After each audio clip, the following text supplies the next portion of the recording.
Our next speaker is going to be the 4th congressional candidate, Libertarian candidate. His name is Mike Rufo. He is the strongest Second Amendment candidate in the entire nation. So we love you, Mike. Thank you very much. That's a pretty big talk. I don't know if I can live up to the fill of shoes, but I'm going to do the best I can. Look at all you beautiful people.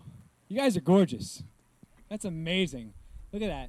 So I see Marty's got a ton of support here, and I love to see it. Obviously, he's a local business owner. He's a local individual in the community, and my campaign is basically centered on one thing: decentralize everything.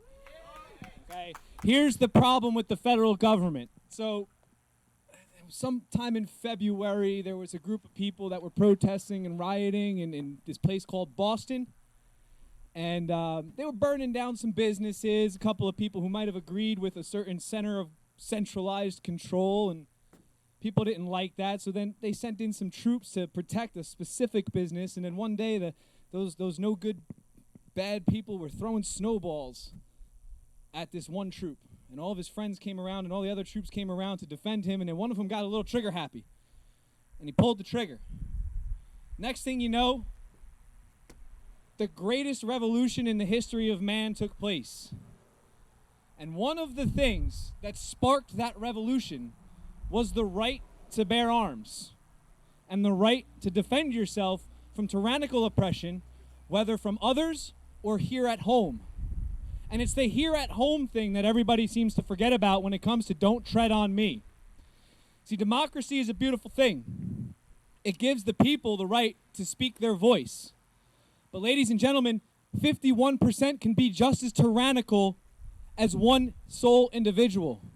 As a matter of fact, a 51% tyranny is more dangerous than a single individual on tyranny.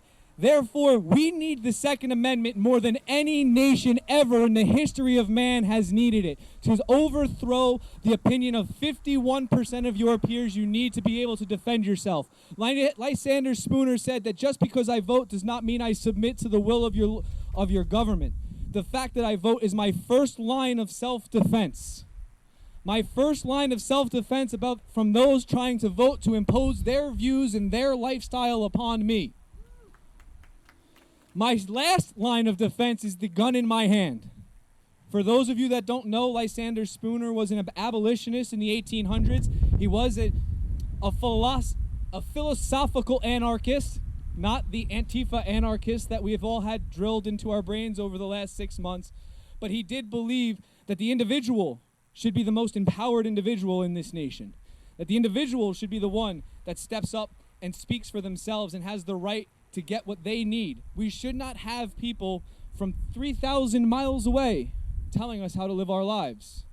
Now you may say to me, but Mike, Washington, D.C. is only like 300 miles away, dude. What do you mean 3,000 miles away? Yeah, well, Nancy Pelosi's 3,000 miles away.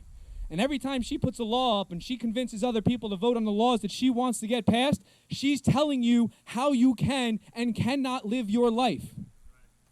And don't tell me they won't tell you where you can and can't go, because we've been living through that tyranny the last 6 months. I used to sit in the kitchen of my parents' house and I'd tell them, the government can tell you whatever they want. They can tell you where to go. They can tell you who to be friends with. They can tell you what kind of food to eat. And they would look at me and you know what they would say? You're crazy. You know what I told them back in June?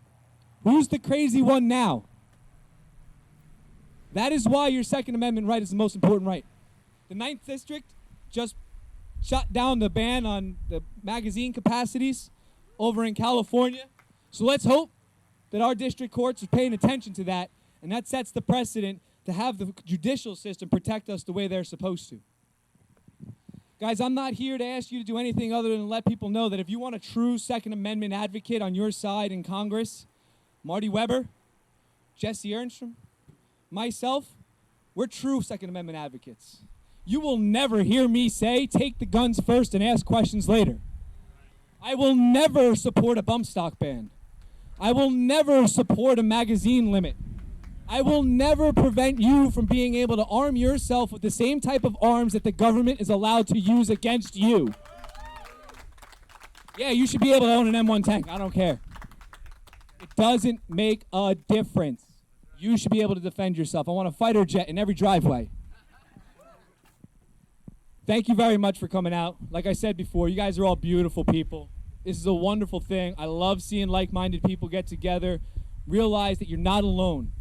You are not alone. There's a large community of people out there who want exactly what you want. Facebook is not reality. Facebook is just full of people who got nothing better to do, who love to spit their opinion, and would never say the things they say to you on Facebook in person. Because they're not here. They're not here calling you what they called you last week on Facebook to your face. They know you're here. You said, I'm going on Facebook, right on the thing, on the event. You're friends with them. It popped up on their timeline. Where are they? They're not activists. Today you became an activist. Remember that, and know that it's you that's powering the movement to make sure that the people and the individual, the most oppressed upon group in this country, the individual, is what will rise again in this nation and be what it was intended to be. Thank you very much. Everybody have a wonderful day. Thank you, Mike. Thank you all for coming here. This has been a wonderful day so far. Let's keep going with the wonderful day.